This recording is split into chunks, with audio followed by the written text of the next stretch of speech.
नमस्कार साथियों, आपका हमारे YouTube चैनल पर बहुत बहुत हार्दिक स्वागत है। सभी साथियों को मेरी तरफ से बहुत बहुत शुभकामनाएं कि आपकी एग्जाम जो है नज़दीक आने वाली है और आप का वार्षिक एग्जाम लगभग समाप्त हो गया होगा। तो सभी साथी वार्षिक एग्जाम में जुड़ जाए, क्योंकि फरवरी के लास्ट में या ऐसी खबर आ रही है कि 15 फरवरी से बोर्ड एग्जाम शुरू होने वाले हैं। तो आपके पास ज़्यादा समय नहीं है, तो आप बिना देरी किए आप पूरी तरह से एग्जाम में लिप्त हो जाए और अपनी जो भी तैयारी आप कर रहे हैं उसमें कंटिन्यू रखें। तो हम भी यहाँ आपकी तैयारी में ही लगे हुए हैं और हमने यहाँ कुछ महत्वपूर्ण प्रश्न उत्तर हम यहाँ देख रहे हैं। सामाजिक विज्ञान में हमने इससे पहले जो भूगोल की जो किताब चलती है उसके कुछ चैप्टर देखे हैं और अब हम इतिहास के देख रहे हैं कक्षा 10 के लिए। और हमने पहले 2 चैप्टर देख चुके हैं, यूरोप में राष्ट्रवाद का उदय और भारत में राष्ट्रवाद का उदय। अब हम अगला जो चैप्टर देखेंगे वो देखेंगे भूमंडलीकृत विश्व का बनना। भूमंडलीकृत विश्व का बनना अब हम अगला चैप्टर हमारा ये है। तो हम इसके पहले कुछ वस्तुनिष्ठ प्रश्न देखेंगे, उसके बाद इसमें जो जो प्रश्न अपने बोर्ड एग्जाम की दृष्टि से महत्वपूर्ण है वो सारे प्रश्न देखेंगे। तो बिना कुछ देरी किए हम चलते हैं सीधे अपने प्रश्नों पे। तो हमारे पास पहले कुछ वस्तुनिष्ठ प्रश्न है वो हम देख लेते हैं यहाँ।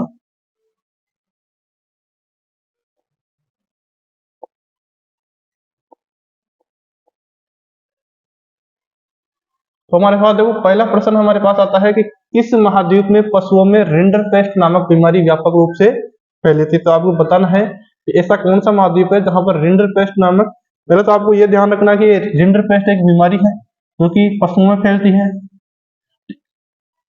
रिंडरपेस्ट एक बीमारी है जो कि पशुओं में फैलती है। तो आपको ये बताना है कि इनमें से कौन से महाद्वीप में, अमेरिका, एशिया, अफ्रीका या यूरोप में कौन से महाद्वीप में रिंडरपेस्ट नामक बीमारी है जो व्यापक रूप से फैल गई थी और वहां पे काफी सारे पशुओं को मौत का सामना करना पड़ा था और काफी सारे पशुओं की आबादी वहां से क्या हो गई थी, समाप्त हो गई थी। आपको बताना है, तो आप कमेंट बॉक्स में बताइए।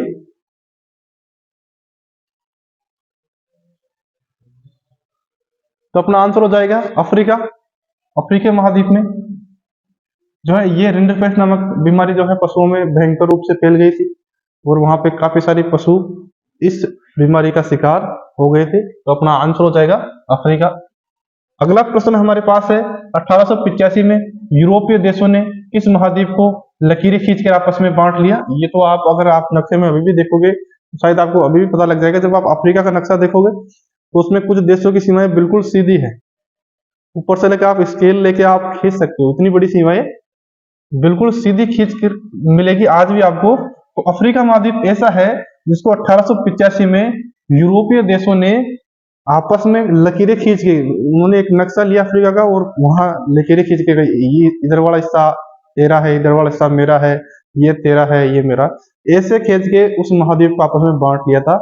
आज भी हमें ये देखने को मिलता है अफ्रीका के देशों में कि कुछ देशों की सीमाएं बिल्कुल सीधी खींची हुई है। वो उसी का परिणाम है कि यूरोपीय देशों में खासकर ब्रिटिश ने, फ्रांसिस ने, उन्होंने आपस में बांट लिया था उसको।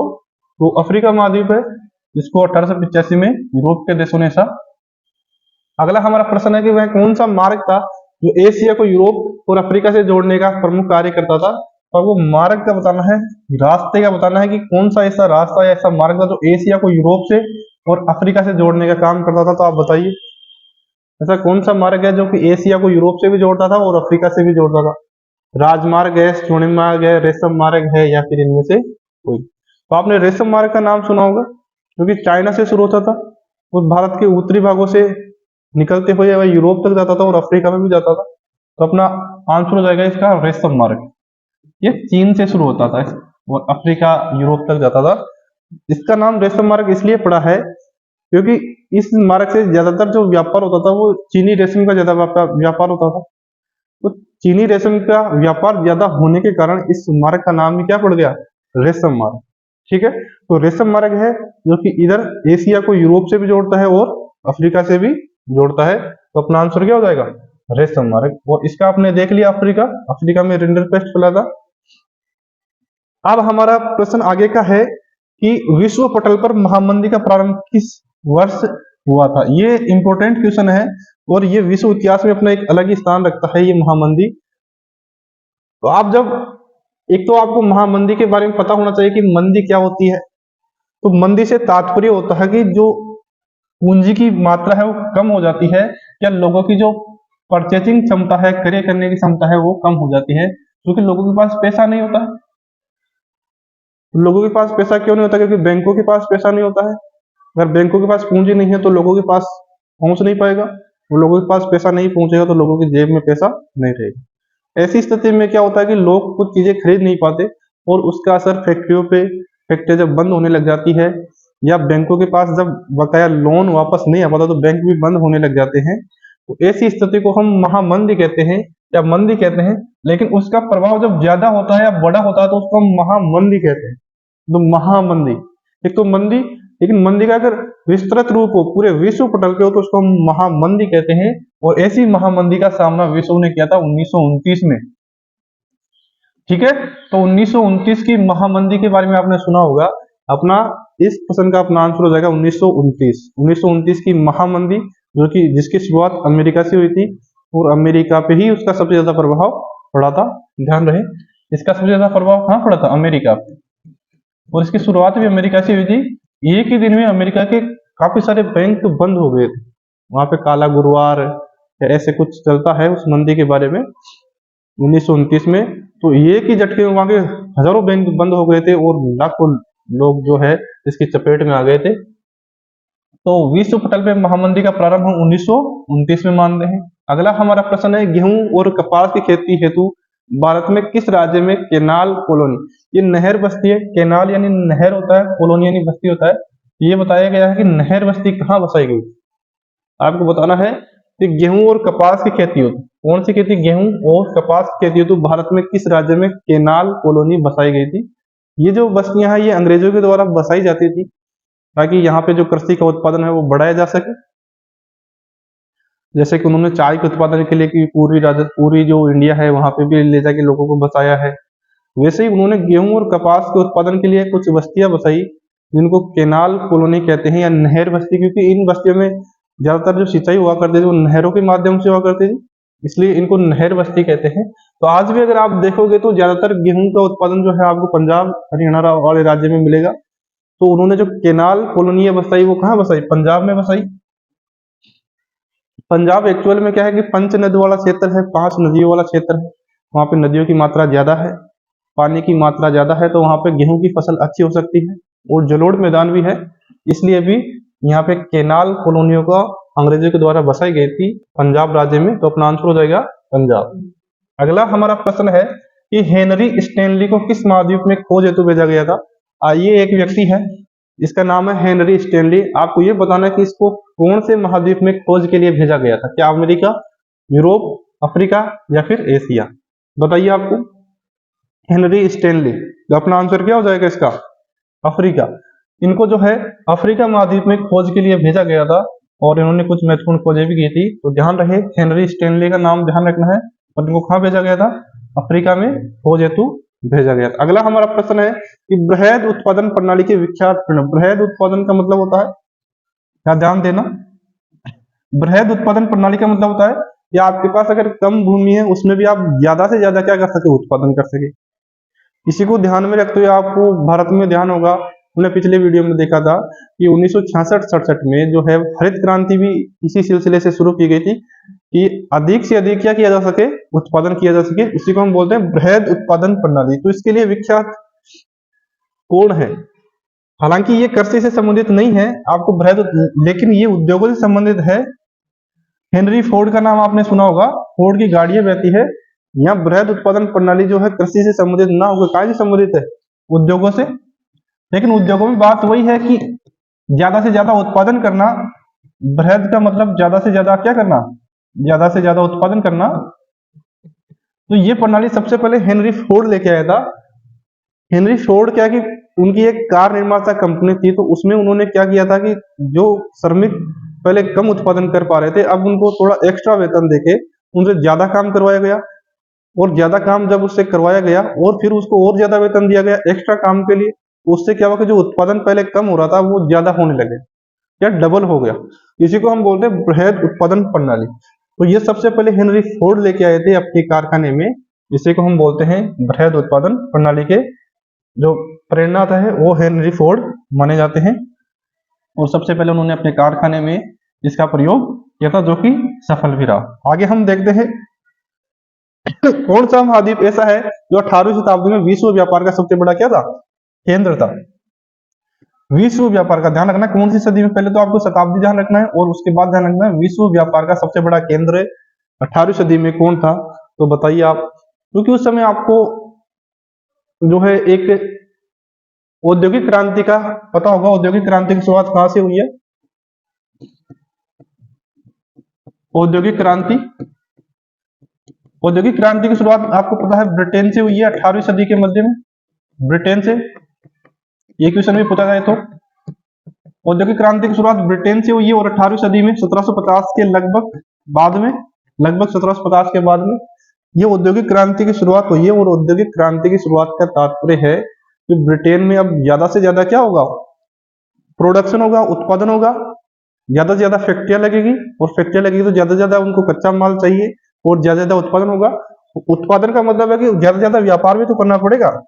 भाई उत्पादन करके आप क्या करोगे, व्यापार ही तो करोगे। तो 18वीं सदी में ये पूछ रहा है कि ज्यादा से ज्यादा विश्व व्यापार का केंद्र कौन बन गया? यूरोप। यूरोप क्यों बन गया? औद्योगिक क्रांति के कारण। तो 18वीं सदी में आके व्यापार का एक महत्वपूर्ण केंद्र बन गया यूरोप। और ये यूरोप क्यों बना? औद्योगिक क्रांति के कारण यूरोप विश्व व्यापार का एक प्रमुख केंद्र हो गया 18वीं सदी में। तो ये प्रश्न हमने अभी देखे हैं, आपको कॉपी में नोट भी करने हैं इनको और याद भी करना है। अगर आप वीडियो ठीक से देखोगे तो आपको याद हो जाएंगे ठीक से, और एक बार आप नोट कर लोगे, रिवीजन कर लोगे या वीडियो दोबारा देखोगे तो आपको अच्छे से और याद हो जाएंगे। अब हम आगे चलते हैं। हमारा अगला क्वेश्चन है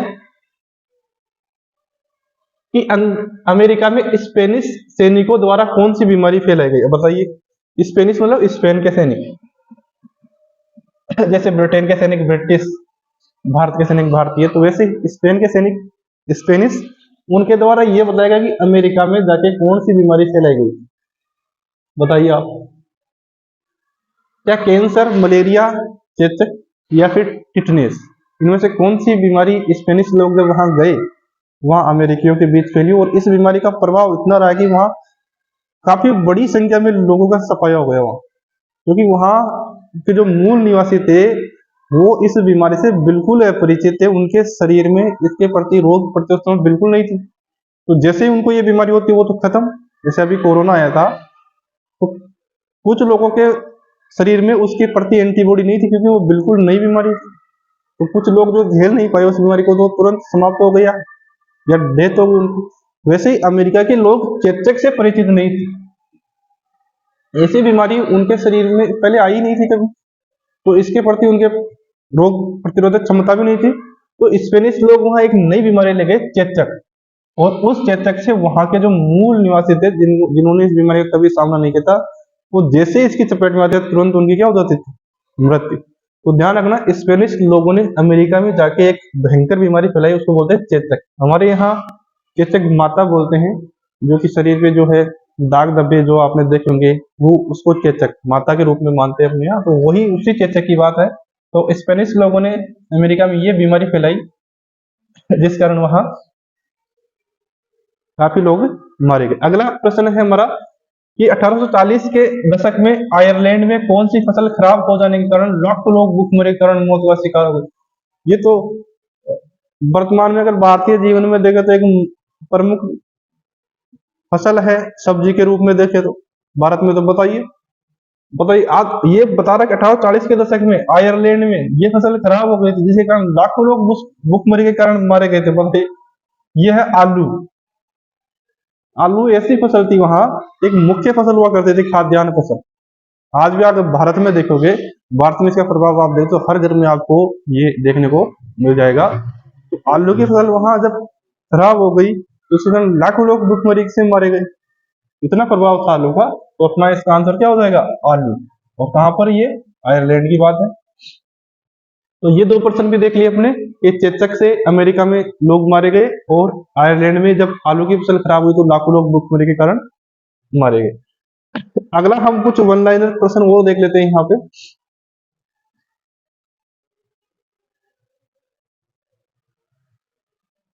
तो सबसे पहले हम शुरुआत करते हैं। पहला क्वेश्चन अपना है, वह कौन सा कानून था जिसके तहत सरकार ने मक्का की आयात पर क्या लगा दी थी? पाबंदी लगा दी थी। तो ये तो कॉर्न लॉ है। कॉर्न लॉ का मतलब मक्का, कॉर्न का मतलब मक्का होता है, तो ये कॉर्न लॉ का मतलब मक्के के ऊपर जो कानून लगाया है, उसके आयत में जो पाबंदी लगा दी है, उसी को हम कॉर्न लॉ के नाम से जानते हैं। तो ध्यान रखना है, कॉर्न लॉ क्या है? जिसके तहत सरकार ने मक्का के आयात पे क्या लगा दी थी? पाबंदी लगा दी थी। ठीक है ना? मक्का अब आयात का मतलब खरीदना, बाहर से मक्का नहीं आएगा। तो मक्का के आयात पे सरकार ने जब पाबंदी लगा दी, इसी को कॉर्न लॉ बोलते हैं अमेरिका के संदर्भ में। अब हम देखते हैं, भारत से विदेशों को भेजे जाने वाले अनुबंधित श्रमिक किस नाम से जाने जाते थे? तो ये गिरमिटिया मजदूर होते हैं, गिरमिटिया। इनको बंधुआ मजदूर भी आप बोल दो, बंधुआ मजदूर भी बोलते हैं इनको। गिरमिटिया या बंधुआ मजदूर का तात्पर्य होता है कि पहले उनसे एक एग्रीमेंट कर लिया जाता है कि आपको इतने दिन तक ये काम करना है, इसके तहत आपको इतने इतने पैसे मिल जाएंगे। अगर मजदूर ने उस एग्रीमेंट पे साइन कर दिए या अगर जबरदस्ती भी करवा लिए, तो वह मजदूर बंध जाता था उस एग्रीमेंट की शर्तों में, और उसका उल्लंघन वह नहीं कर पाता था। अगर उसका उल्लंघन करने की कोशिश की जाती थी तो उसको सजा भी दी जाती थी, उसको पीटा जाता था, मारा जाता था। तो ध्यान रखना है कि फिर बाद में इसी एग्रीमेंट के तहत उनको श्रमिकों को जो विदेश भी, जैसे कि अफ्रीका है, ऐसे देशों में ले जाया गया, और उनको फिर कुछ मजदूर तो फिर वहीं बस गए, जिनको काफी समय वहां हो गया था, तो वो बाद में वहीं बस गए, जिसमें आज आप भी देख सकते हो जो भारतीय मूल के जो अफ्रीका में रहते हैं, वो ज्यादातर मजदूरी करने ही लेके गए थे, लेकिन बाद में वो वहीं बस गए। ठीक है ना? तो ये गिरमिटिया है जो अनुबंधित श्रमिक है। ये कॉर्न लॉ है जो मक्का कानून से संबंधित है। अगला क्वेश्चन है कि त्रिनिदाद में मुहर्रम के अवसर पर निकाले जाने वाले सालाना जुलूस को किस नाम से जाना जाता है? ये होस्से के नाम से जाना जाता है, वहां की भाषा में होस्से। मुहर्रम के अवसर पे, मुहर्रम जो है इस्लाम का एक प्रमुख त्योहार है, तो ध्यान रखना है, ये होस्से वहां कहा जाता है। अगला हमारा प्रश्न है कि प्रथम विश्व युद्ध कब शुरू हुआ? ये तो आपको पता ही है, अगस्त 1914 से लेकर 1918 तक। तो पहला विश्व युद्ध अगस्त 1914 से लेकर 1918 तक प्रथम विश्व युद्ध, और द्वितीय विश्व युद्ध भी यही देख लेते हैं, 1939 से लेकर 1945 तक। ये कौन सा है? सेकंड विश्व युद्ध, ये भी ध्यान रखना। 1914 से 1918 प्रथम विश्व युद्ध, 1939 से 1945 द्वितीय विश्व युद्ध। अगला हमारा प्रश्न है, ब्रेटन वुड्स सम्मेलन में, ब्रेटन वुड्स एक जगह है, वहां पे एक सम्मेलन हुआ था, उसी को ब्रेटन वुड्स सम्मेलन बोलते हैं, जो कि 1944 में हुआ था। ये ब्रेटन वुड्स सम्मेलन 1944 में हुआ था, ध्यान रखना है, ये भी पूछा जा सकता है। तो ब्रेटन वुड्स सम्मेलन में किन दो संस्थाओं की स्थापना की गई थी, जिन्हें ब्रेटन वुड्स की जुड़वा संतान भी कहा जाता है? तो इस सम्मेलन में दो नवीन संस्थाओं का उदय हुआ था, जिनको ब्रेटन वुड्स की संस्थान या उनको जुड़वा बहनें भी कह सकते हैं, जुड़वा संतान। तो एक तो आपको ध्यान रखना IMF यानी कि अंतरराष्ट्रीय मुद्रा कोष, और एक ध्यान रखना है विश्व बैंक। इसको हम IMF भी बोल देते हैं, IMF इंटरनेशनल मॉनेटरी फंड। तो अंतरराष्ट्रीय मुद्रा कोष और विश्व बैंक, ये प्रश्न काफी बार पूछा गया है बड़ी बड़ी कंपटीशन एग्जाम में, जहां विश्व इतिहास आता है वहां भी पूछा गया है फर्स्ट ग्रेड से लेके, कि विश्व बैंक की स्थापना कौन से सम्मेलन के तहत हो रही है? ब्रेटन वुड्स के सम्मेलन के तहत। और इसके साथ साथ एक और नवीन संस्था की स्थापना कौन सी थी जिसकी स्थापना विश्व बैंक के साथ हुई थी? तो अंतरराष्ट्रीय मुद्रा कोष, या इसको हम शॉर्ट में बोलते हैं IMF। तो ध्यान रखना, इन दोनों की स्थापना कब हो रही है? 1944 में। विश्व बैंक की भी और IMF की भी कब हो रही है? 1944 में। और कौन से सम्मेलन? ब्रेटन वुड्स सम्मेलन। दोनों ध्यान रखना है। पहले तो ब्रेटन वुड्स सम्मेलन कब हुआ? 1944 में। इसके बाद इस सम्मेलन में कौन सी दो नवीन संस्थाओं का उदय हुआ? एक तो अंतरराष्ट्रीय मुद्रा कोष IMF, और दूसरा विश्व बैंक। विश्व बैंक आज एक प्रमुख संस्था है, पूरे वर्ल्ड में चलता है। IMF भी आज भी है, IMF जो कि लोन देने का काम करता है, विश्व बैंक भी लोन देता है या सहायता करता है। तो ध्यान रखना, इन दोनों संस्थाओं की स्थापना 1944 में इस सम्मेलन के तहत होती है। अगला हमारा प्रश्न है कि विकासशील देशों के संगठन को किस नाम से जाना जाता है? तो हमारे पास एक ये G77 मतलब है एक ग्रुप, जी का मतलब ग्रुप है, 77 का मतलब 77 देशों का एक ग्रुप है। और ये 77 देश कौन से हैं? ऐसे देश है जो कि विकासशील अवस्था में, जैसे कि भारत, अफ्रीका के देश जो कि गरीब है, अभी तक अपना पूर्ण विकास नहीं कर पाए हैं, विकास की अवस्था में अग्रसर है, विकसित होने के लिए अग्रसर है, तो ऐसे देशों के संगठन है, विकासशील देशों का संगठन है, जो कौन सा है? G77। तो आपको ध्यान रखना है G77 क्या है? विकासशील देशों का एक संगठन है। ठीक है, जी का मतलब ग्रुप है। अगला हमारा प्रश्न हम देखते हैं, वीटो क्या है? वीटो, ये ये शब्द आपके पास पहले भी आया होगा, वीटो। आपको बताना है कि वीटो से आप क्या समझते हैं। वीटो, तो ध्यान रखना, वीटो एक पावर होता है, एक निषेधाधिकार शक्ति होती है वीटो। कि मान लेते हैं आपके 5 व्यक्तियों का ग्रुप है, अगर 5 व्यक्तियों के ग्रुप में अगर कोई निर्णय लेना होता है तो पांचों की सहमति आवश्यक है। अगर मान लो एक व्यक्ति ने अगर मना कर दिया पांचों में कि ये मैं इस निर्णय पर सहमत नहीं हूं, इसका मतलब वो वीटो कर रहा है, मतलब वो अपने निषेधाधिकार का प्रयोग कर रहा है कि मैं सहमति नहीं देता, इसका मतलब वो निर्णय लागू नहीं होगा। क्योंकि वीटो जिन जिन को मिला हुआ है उसका मतलब होता है उसके पास स्पेशल पावर है निषेधाधिकार की, वो मना कर सकता है, और अगर उसने मना कर दिया तो वह निर्णय लागू नहीं होगा या उस पर सहमति नहीं बनेगी। जैसा कि यूएनओ में जो सुरक्षा परिषद है उसमें 5 देशों को जो है वीटो पावर की शक्ति प्राप्त है। अगर 5 देशों में एक देश भी अगर किसी निर्णय पे मना करता है तो वह निर्णय या वो सहमति नहीं बन पाती। तो वीटो का मतलब होता है कि मैं मना करता हूं या फिर मैं अपनी सहमति प्रकट करता हूं। तो वीटो वह अधिकार है, इसको हम निषेधाधिकार बोलते तो ठीक रहेगा, ये निषेधाधिकार है। निषेधाधिकार यानी कि मैं मना करता हूं, मैं असहमति देता हूं। तो वीटो वह अधिकार है जिसके तहत कोई भी सदस्य अपनी असहमति प्रकट करके प्रस्ताव को निरस्त कर सकता है। तो वीटो का तात्पर्य क्या होता है? मैं असहमति प्रकट करता हूं और इसके तहत कोई भी देश यह प्रकट करना चाहता कि वह किसी भी प्रस्ताव पर अपनी सहमति नहीं देता है, यानी कि उस प्रस्ताव को क्या करना चाहता है? गिराना चाहता है या निरस्त करवाना चाहता है, इसका मतलब ये होता है। अब हमारा देखते हैं ब्रेटन वुड्स सम्मेलन, ये अपने देख लिया जुलाई 1944 में। और ध्यान अभी हमने देखा कि कौन सी 2 संस्थाओं का उदय हुआ इसमें, IMF और विश्व बैंक। ये 2 संस्थाओं का उदय कौन से सम्मेलन? ब्रेटन वुड्स सम्मेलन। तो ब्रेटन वुड्स सम्मेलन कब हुआ? जुलाई 1944। ठीक,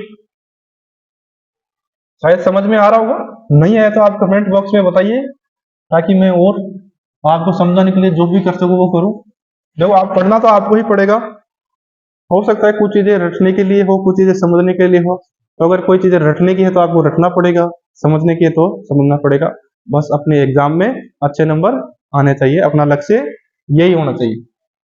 आगे हम चलते हैं, प्रथम विश्व युद्ध ने किस देश को कर्जदाता देश बना दिया जिससे ब्रिटेन को भारी कर्जा लेना पड़ा? तो ध्यान रखना, पहले विश्व युद्ध जब पहला विश्व युद्ध 1914 से 1918, तो इसमें क्या होगा, ब्रिटेन ने भारी कर्जे लिए थे, और वो ब्रिटेन ने नहीं बल्कि यूरोप के अधिकांश देशों को जो कर्जा दे रहा था वह अमेरिका ही दे रहा था। आज आप पूरे वर्ल्ड में देखो तो अमेरिका सुपर पावर है, वो इसी दम पे है। तो उसने प्रथम विश्व युद्ध और द्वितीय विश्व युद्ध के दौरान भारी मात्रा में क्या दिए? कर्ज दिए, हथियार सप्लाई किए। आज भी अगर विश्व में जो अधिकांश विकासशील देश है वो उसको ज्यादातर हथियारों की सप्लाई या परमाणु है उन सबकी ज्यादा सप्लाई अमेरिका ही करता है। तो वह क्या करता है कि या तो लोन देता है या हथियारों की सप्लाई करता है। तो ध्यान रखना, अमेरिका प्रथम विश्व युद्ध के दौरान कर्जदाता देश बना दिया गया, जिस ब्रिटेन ने अमेरिका से भारी मात्रा में क्या लिया था? कर्जा लिया था। तो ये आपको ध्यान रखना है। अब हमारा अगला है कि प्रथम विश्व युद्ध में मित्र राष्ट्र कौन कौन से? मित्र राष्ट्र कौन से थे? प्रथम विश्व युद्ध 1914 से 1918, तो इसमें 2 गुट थे, एक तरफ तो मित्र राष्ट्र थे, एक तरफ धुरी राष्ट्र थे। तो 2 गुटों को ध्यान रखना, एक गुट कौन सा? मित्र राष्ट्र, और दूसरा गुट कौन था? धुरी राष्ट्र। मैं यहां लिख देता हूं, नहीं ले लेता हूं मैं। एक तो कौन से, एक प्रथम विश्व युद्ध देख लेते हैं। प्रथम विश्व युद्ध ये हो गया 1914 से 1918। इसमें कितने गुट? 2। पहला कौन सा? मित्र राष्ट्रों का गुट, और दूसरा इनको हम बोलते हैं एक्सिस पावर या धुरी राष्ट्र।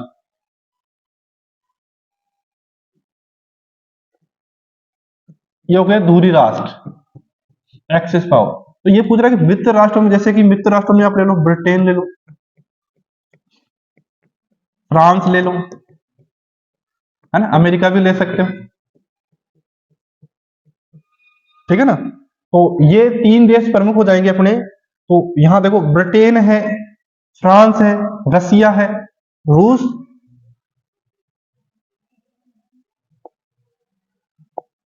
रूस हो गया अपना, ठीक है। दूरी राष्ट्रों में जैसे जर्मनी है, प्रमुख देश इसमें जर्मनी रहेगा, ठीक है।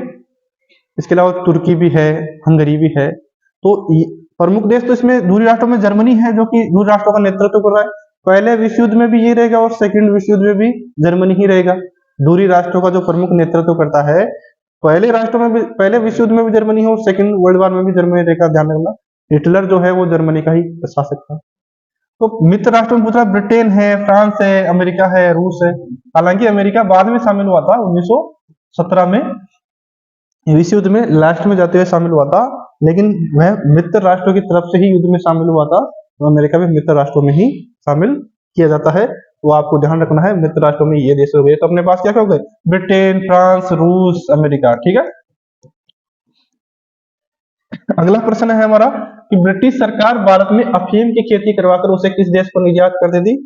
तो जब, क्योंकि ब्रिटिश ईस्ट इंडिया कंपनी जब भारत में आई, उसका प्रारंभिक उद्देश्य था व्यापार करना, लेकिन बाद में उसने यहाँ पे राजनीतिक सत्ता स्थापित कर ली। तो वह क्या करती, जब प्रारंभ में जब यहाँ आई तो उसके पास यहाँ से व्यापार करने के लिए उसको चांदी या सोने की जरूरत पड़ती थी। लेकिन उसने क्या किया, जब उनकी राजनीतिक सत्ता यहाँ स्थापित हो गई तो यहाँ से वह क्या करती थी, अफीम की खेती, यहाँ जो अफीम उत्पादन होता था उसको वह चाइना में क्या कर देती थी, निर्यात कर देती थी, और वहां भी व्यापार अपना करती थी। क्योंकि भारत में भी, चाइना में भी और दक्षिण पूर्व एशिया के जो देश है, उन सब देशों के साथ जो ईस्ट इंडिया कंपनी अपना व्यापार करती थी, तो भारत से वह अफीम की खेती करती थी और वहां से निर्यात किसको कर देती थी, वह चाइना को। और इसी बात को लेकर आपको ध्यान रखना है, अफीम युद्ध भी हुए थे, अफीम युद्ध। और ये युद्ध हुए थे किनके बीच, ब्रिटेन और चीन। एक तरफ कौन था, ब्रिटेन, और एक तरफ कौन था, चीन। तो अफीम युद्ध ब्रिटेन और चीन के बीच इसी अफीम को लेके हुए थे, क्योंकि भारत में उत्पादन कर रही है और वो वहां ले जाके चाइना में भारी मात्रा में क्या कर रही है, बेच रही है। तो अफीम युद्ध ध्यान रखना है, या अफीम की खेती करवाकर वह चाइना को क्या कर देती थी, निर्यात कर देती थी। तो अपना आंसर क्या हो जाएगा, चीन। अगला प्रश्न है कि उपनिवेशवाद के दौरान कौन से देश औपनिवेशिक ताकत के रूप में उभर कर आए। उपनिवेशवाद के दौरान कौन से देश औपनिवेशिक ताकत, तो यहाँ अपना आंसर होगा जर्मनी और बेल्जियम। हालांकि ब्रिटेन तो था ही, लेकिन उभर के कौन से आए उपनिवेशवाद, बेल्जियम और जर्मनी। इन देशों ने भी अपने क्या बनाए, कुछ उपनिवेश बनाई। तो आपको ध्यान रखना है, जर्मनी और बेल्जियम। अगला है हमारा कि किस सम्मेलन में औपनिवेशिक ताकतों ने अफ्रीका का बंटवारा कर लिया। यह भी हमने पहले देखा था 1885 में, और वह सम्मेलन कौन सा था, बर्लिन सम्मेलन। ध्यान रखना है, ये बर्लिन सम्मेलन है, 1885 में हो रहा है। और इसी में जो यूरोपीय देश है, उन्होंने अफ्रीका का आपस में क्या कर लिया, बंटवारा कर लिया। एक सीधी लाइन खींच के, ये इधर वाला, ये इधर वाला मेरा, ये तेरा, ये से खींच के उन पूरे अफ्रीका महाद्वीप को उन्होंने क्या कर लिया, बांट लिया। इसका प्रभाव आज भी देख सकते हो, जिसमें जो है देशों की जो सीमाएं बिल्कुल सीधी आपको मिलेगी, वो बर्लिन सम्मेलन है 1885 में, उसमें ऐसा उन्होंने किया था। अब हम कुछ लघुतरात्मक प्रश्न देख रहे हैं जो कि आपको समझने चाहिए, ताकि अगर सामाजिक विज्ञान सब्जेक्ट एक ऐसा सब्जेक्ट है जिसका कोई प्रॉपर आंसर नहीं होता है। अगर आप वस्तुनिष्ठ या वन लाइनर को छोड़ दे तो निबंधात्मक है, इनका कोई प्रॉपर आंसर नहीं होता है, और ना ही इनको आप रट करके लिख सकते हैं। सिर्फ आप में समझ होनी चाहिए। अगर आप में समझ है तो आप बड़े से बड़ा प्रश्न भी आसानी से हल कर सकते हैं या कॉपी में लिख सकते हैं। मैथ की तरह इसमें कोई प्रॉपर आंसर नहीं है कि ये आंसर आएगा, कोई क्वेश्चन सही है इसमें, क्योंकि ह्यूमैनिटीज सब्जेक्ट में मानव से संबंधित होता है। कोई घटना घटित हुई है तो उसके कारण एक नहीं हो सकते, बहुत सारे कारण है। परिणाम एक नहीं हो सकता, बहुत सारे परिणाम। तो आप अपनी समझ के आधार पर अगर करोगे प्रश्नों को तो फायदे में रहोगे सामाजिक विज्ञान। तो हम अगला प्रश्न देख रहे हैं, जो हमने अभी पहले भी चर्चा किया था थोड़ा, भारतीय अर्थव्यवस्था पर महामंदी का क्या प्रभाव पड़ा? 1929 की जो महामंदी आई थी, तो उसका प्रभाव तो सभी देशों पे पड़ा है, लेकिन ये पूछ रहा है कि भारत पे क्या प्रभाव पड़ा, तो आपको बताना। तो पहला प्रभाव तो क्या होता है कि वस्तुओं की जो खरीद होती है वो कम हो जाती है, तो उसका प्रभाव तो सभी जगह पड़ता है। तो पहला तो भारतीय अर्थव्यवस्था पर महामंदी का, और महामंदी कब आई थी? 1929, ठीक, 1929 30 की महामंदी। तो देखते हैं पहला प्रभाव क्या पड़ा। आयात निर्यात घटकर लगभग आधे ही रह गई। भाई अगर कोई वहां खरीदेगा ही नहीं मंदी के दौरान, तो फिर निर्यात कैसा होगा? यहाँ भी कोई खरीदेगा नहीं तो आयात कैसा होगा? तो आयात निर्यात जो पहले होते थे उसका लगभग आधा ही हो गया इस मंदी के दौरान। तो क्या हो गया? आयात निर्यात घट गए। गेहूं की कीमत 50% गिर गई। भाई कीमत तो गिरनी है जब लोगों के पास, जैसे मान लो कोई वस्तु आप 25 रुपए किलो मान लो गेहूं बेच रहे हो, अब लोगों के पास 25 रुपए नहीं है, तो आप सोचोगे कि चलो 20 रुपए किलो बेच ले। 20 भी नहीं है तो आप सोचोगे कि कम से कम लागत तो आए, इतनी लागत पे आपने खेती की है, फसल की है, उसका कम से कम लागत आए, तो आप 15 रुपया बेचोगे। तो ऐसे करके क्या हुआ कि जो गेहूं की कीमत थी वो 50% तक गिर गई। मतलब अगर 20 रुपया बिक रहा था तो 10 रुपए में बिकने लगा। तो लोगों के पास पैसा नहीं है ना इतना खरीदने का। तो पहला तो क्या हुआ, आयात निर्यात घटकर आधे हो गए। दूसरा क्या हुआ कि गेहूं की कीमत गिर गई। तीसरा रहा कि पटसन की कीमतों में 60% से भी ज्यादा क्या हो गई, गिरावट आ गई। तो जब पूंजी नहीं है तो गिरावट तो आना स्वाभाविक है। तो गेहूं की कीमतों में 50% कमी आ गई, पटसन की कीमतों में 60% की कमी आ गई, और काश्तकारों पर कर्ज का बोझ क्या हो गया, बढ़ गया। क्योंकि काश्तकारों की जब फसलें उचित दाम पे बिक नहीं रही तो वह फिर कर्ज कैसे लौटा पाएंगे, और कर्ज नहीं लौटा पाएंगे तो फिर उन पे कर्ज का बोझ क्या होगा, बढ़ता जाएगा। फसल भी करनी है, चाहिए भले चाहे कम दाम में बिके, लेकिन करना तो है ही, पालन तो, जीवन पोषण तो करना ही है। तो कर्जदारों पे बोझ जो है लगातार क्या हो रहा है, बढ़ रहा है। किसानों की हालत खराब हो रही। ये सब आर्थिक महामंदी के प्रभाव भारतीय अर्थव्यवस्था पर पड़े हैं। तो आपको ध्यान रखना है, आयात निर्यात घट गया, गेहूं की कीमतें आदि हो गई, पटसन की कीमतों में भारी कमी आई, काश्तकारों पे कर्ज का बोझ लगातार बढ़ गया। ये बातें आपको ध्यान रखनी है। अगला प्रश्न हम देखते हैं। अगला प्रश्न हमारे पास है, 19वीं सदी विश्व अर्थव्यवस्था में कौन से तकनीकी परिवर्तन हुए? आपको ये बताना है कि 19वीं सदी में विश्व अर्थव्यवस्था में कौन से तकनीकी परिवर्तन हुए? तकनीकी मतलब टेक्निकल, जैसे रेलगाड़ियां वगैरह आई है वगैरह। तो ध्यान रखना, तेज गति से चलने वाली रेलगाड़ियों का निर्माण हुआ। तो रेलगाड़ी से आपको ध्यान रखना है, भारत में प्रथम रेलगाड़ी कब चली? भारत में प्रथम रेलगाड़ी, भारत में रेल का जो है प्रारंभ कब हुआ? तो ध्यान रखना है, अप्रैल 1853। अप्रैल 1853 में भारत में रेलगाड़ी की शुरुआत होती है, ये आपको ध्यान रखना है, ठीक है। 16 अप्रैल 1853 मुंबई से ठाणे के बीच भारत में जो पहली रेलगाड़ी चलाई जाती है, तो ये आपको ध्यान रखना है। तो विश्व अर्थव्यवस्था में तकनीकी परिवर्तन देखना, 19वीं सदी में कौन कौन से आ रहे हैं कि तेज गति से चलने वाली रेलगाड़ियों का क्या हो रहा है, विकास हो रहा है। आजकल आप देख ही रहे हैं, वंदे भारत वगैरह ट्रेन, ये तेज गति से चलने वाली मेट्रो ट्रेन है, वंदे भारत ट्रेन है, ये सब तेज गति से चलने वाली क्या है, ट्रेनें हैं। तो तीव्र गति से चलने वाली रेलगाड़ियों का निर्माण हो रहा है। जलपोतों का आकार बढ़ाया गया, जिससे उत्पादों को कम लागत पर आसानी से क्या किया जा सके, पहुंचाया जाएगा। भाई जलपोत का आकार बढ़ाओगे तो उसमें ज्यादा से ज्यादा सामान जा सकता है ना। तो जलपोतों का आकार क्या हुआ, बढ़ाया गया।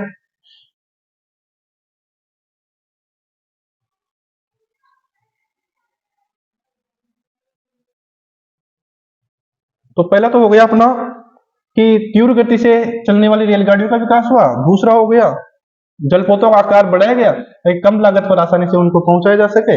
इसके आगे है कि जहाजों में रिफ्रिजरेशन या रेफ्रिजरेशन की तकनीक स्थापित होने से खाने पीने के सामानों को एक स्थान से दूसरे स्थान में पहुंचाने में क्या हो गई, आसानी। ये रेफ्रिजरेशन समझना, रेफ्रिजरेशन मतलब रेफ्रिजरेटर आपने देखा होगा, घर पे होगा, फ्रिज जिसको हम बोलते हैं। वस्तुएं क्या होता है कि जैसे एक स्थान से दूसरे स्थान पहुंचाई जा रही है, ऐसी वस्तुएं जो जल्दी खराब हो जाती है, उनको एक स्थान से दूसरे स्थान जब आप पहुंचाओगे तो वो क्या है कि रास्ते में खराब हो जाएगी। तो ऐसे में उनका ज्यादा दूरी पर निर्यात नहीं किया जा सकता। लेकिन अब क्या हुआ कि जहाजों में नई तकनीक आ गई, जिसके तहत उनको ठंडा रखा जाता था, ताकि वह लंबी दूरी तक भी क्या नहीं होता थे, खराब नहीं हो पाते। भाई फ्रिज में हम इसलिए तो रखते हैं ताकि कोई वस्तु जल्दी खराब नहीं। तो रेफ्रिजरेशन की तकनीक आ गई। तो अब जो पहले जो मांस का निर्यात होता था उसको आप दूरी तक निर्यात कर सकते हैं। रेफ्रिजरेशन की सुविधा से क्या हुआ कि लंबी दूरी तक व्यापार करना या वस्तुओं को ले जाना जो जल्दी खराब होने वाली हो जैसे मांस वगैरह है वो आसान हो गया। तो ये नई नई तकनीकें है जो 19वीं सदी की अर्थव्यवस्था में आपको देखने को मिलेगी। इसके अलावा और बहुत सारी नए नए जो है जैसे कि जेम्स वाट ने भाप के इंजन का आविष्कार किया या कताई मिलों का आविष्कार हुआ। नए नए जो आविष्कार हो रहे हैं वो सारे तकनीकी परिवर्तन आपको देखने को इसमें मिलेंगे। अब अगला क्वेश्चन है हमारा कि अनुबंधित श्रमिकों के कारण कैरिबियाई संस्कृति पर क्या क्या प्रभाव पड़ा। अनुबंधित श्रमिक हमने अभी देख लिए थे जिनको अनुबंध करके या एग्रीमेंट करके जिनको ले जाया गया था जिसको हम गिरमिटिया मजदूर कहते हैं या बंधुआ मजदूर भी कह सकते हैं। तो ये बता रहा कि कैरिबियाई संस्कृति पर उनका क्या प्रभाव पड़ा। तो ध्यान रखना त्रिनिदाद में मुहर्रम के वार्षिक जुलूस को क्या बोलते हैं, होस्से। ये आपने देख लिया था। तो होस्से नामक विशाल मेले का रूप दिया गया। दूसरा है कि रास्ता सरियानवाद नामक विद्रोही धर्म की भी भारतीय अप्रवासियों और कैरिबियाई द्वीप समूह के बीच संबंधों की झलक मिलती है। उसके आगे है त्रिनिदाद और गुयाना में प्रसिद्ध चटनी म्यूजिक भी। जाना चटनी भारत में प्रसिद्ध है, आप कहीं भी समोसा वगैरह का चटनी।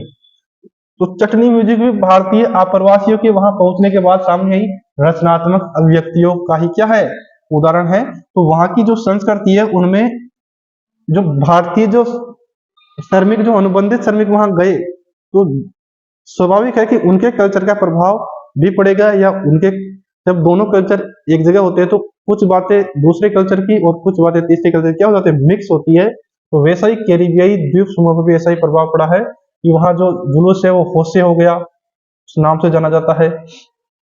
और वहां पे चटनी म्यूजिक प्रसिद्ध हो गया जो कि नाम से लग रहा होगा कि भारतीय है। ठीक है, तो ऐसे कुछ संस्कृति में वहां के प्रभाव आपको देखने को मिलेंगे। अगला हमारा प्रश्न है कि महामंदी के प्रमुख कारण क्या थे। जो 1929-30 की जो महामंदी आई उसके कारण हमसे पूछ रहा है तो हमको पता होना चाहिए कि जो महामंदी आई 1929-30 की उसके कारण क्या क्या थे।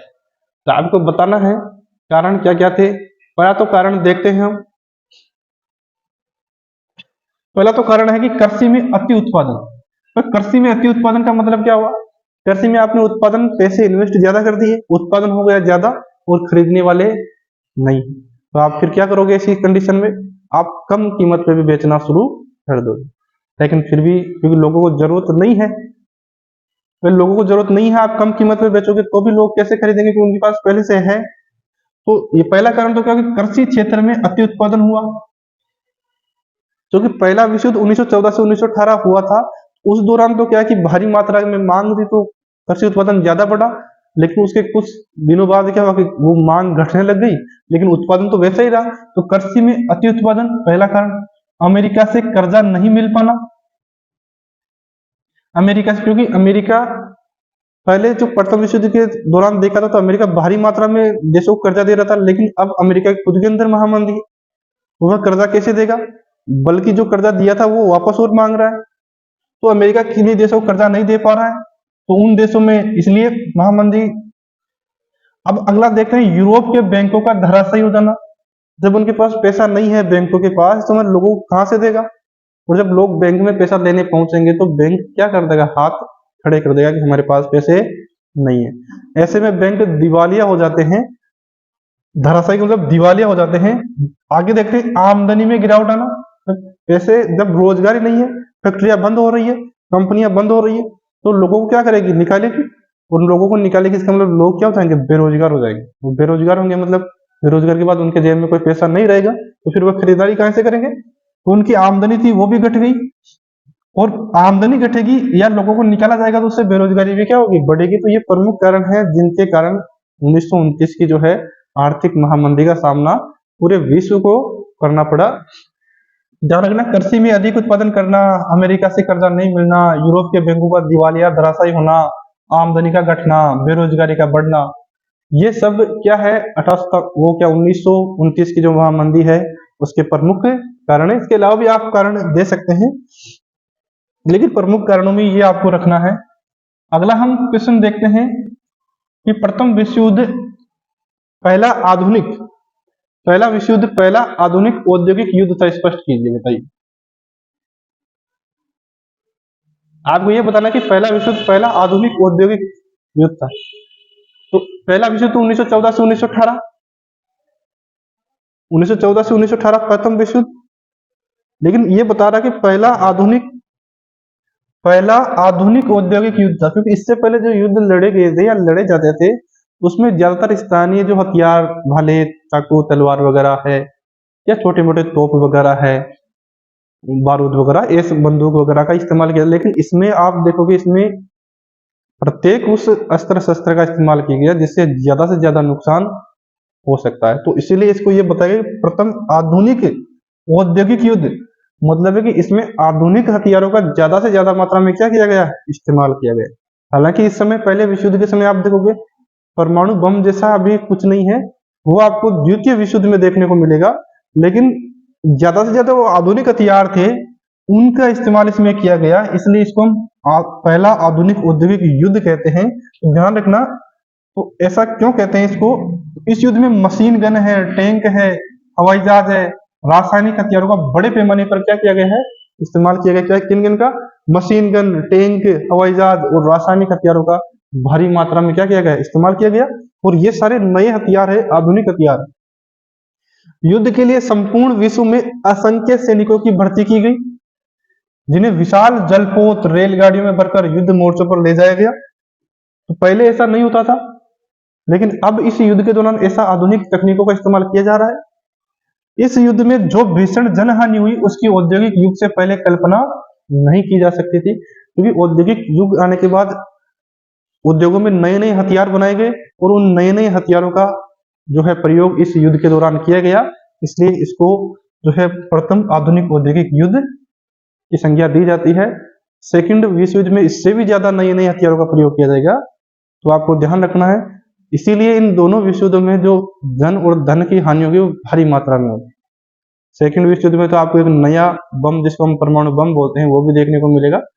हालांकि उसका प्रयोग आज तक एक ही बार हुआ है, लेकिन सभी देशों के पास लगभग ऐसे हथियार हैं, और ऐसे हथियार पूरे पृथ्वी को समाप्त करने के लिए शायद एक ही देश के पास जो हथियार है वो काफी है, जो भारी मात्रा में क्या करते हैं, नुकसान करते हैं। तो ये अपना ये हो गया। तो ये प्रश्न हमने अभी देखे हैं। इन प्रश्नों को आपको क्या करना है, नोट करना है और ठीक से याद करना है। इसके अलावा अगर हमारे कुछ प्रश्न बच रहे हैं तो आप किताब में देखिएगा, आप उनको भी अंडरलाइन करके किताब में आपको उनको भी पढ़ना है। सभी का बहुत बहुत धन्यवाद, आपने वीडियो को पूरा देखा। आप पूरा देखने के बाद आपको लगेगा कि हाँ आपने कुछ पढ़ा है, तो आप कमेंट बॉक्स में अपने सुझाव दे सकते हैं। धन्यवाद।